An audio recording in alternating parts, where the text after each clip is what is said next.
After a terrifying encounter with the Black Widow ghost and his accomplice, the Hatbox Ghost, you find yourself trapped in a dark attic filled with the ghosts of dead wives, husbands, and decapitated heads. The dark ambience is so oppressive you follow the ghost host's advice and find your way out. Throwing yourself out the window, you exit the haunted property and fall on the ground. Did you survive, or are you now dead? You surely don't know what a terrified, alive caretaker and his dog shake with fear when they see you. These two characters are the only live ones besides the animals that prowl the mansion. Who are they? Why do they take care of the cemetery? Is it true they have a connection with the ghosts inside the house? What's their name? All that and more here in Stories from the Mansion.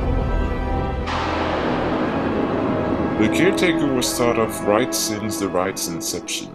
In the beginning, the caretaker took care of the graveyard, not of the mansion's grounds, since the haunted mansion just happened to be close to a graveyard, but did not actually form part of it.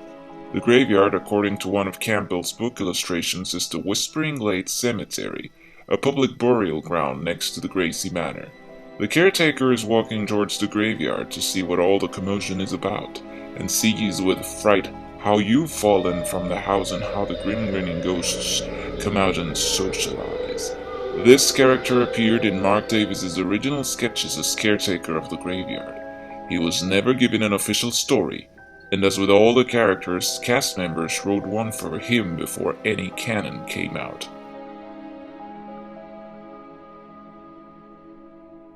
In these fanfictions, he is named Dick O'Neill. After the tragic events that ended with each member of the Gracey family occurred, the Hudson River Estate property was bought by the Disney Company and taken all the way to Liberty Square. Dick was hired to take care of the estate while the park remained closed, and was even given a room inside the dark house. The first canonical story of the caretaker was one featured in a Slade Graphics comic. Horace Fusslebottom works in a cemetery as a groundskeeper.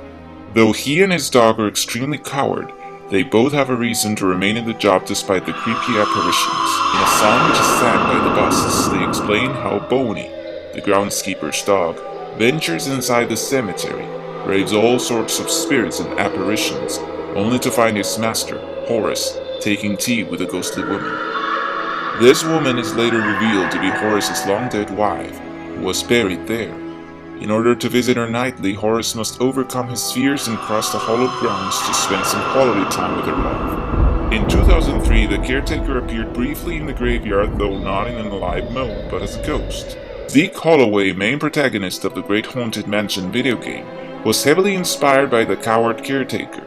In this story, Zeke is an aspiring writer who takes a job as a caretaker of an abandoned estate after the Civil War. He does this to gain some money and some insights into the Gothic world to write his novel. Little did he know the house was the epicenter of an age-old plan by the Order of the Shadows to bring an evil entity back to Earth. With the aid of Leota and other ghosts, he collects the soul gem with which he relieves each of the mansion's rooms of evil entities living within, restoring it to the friendly ghosts. Zeke and Leota defeat Atticus, and Zeke uses his supernatural experience to become a ghostwriter while he lives in the mansion with the ghosts. The character's official name came one day in the form of a crate for Silas Crump, an homage to Rolly Crump. During Haunted Mansion Holiday, he is substituted by Jack Skellington and Zero.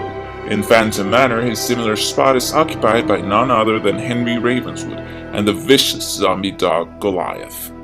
So, what do you think about this character? Have you written any stories about him? What is he doing in the mansion? Is he related to someone? Write your stories in the comments and subscribe if you haven't. That is all for now. I'll see you all a little later.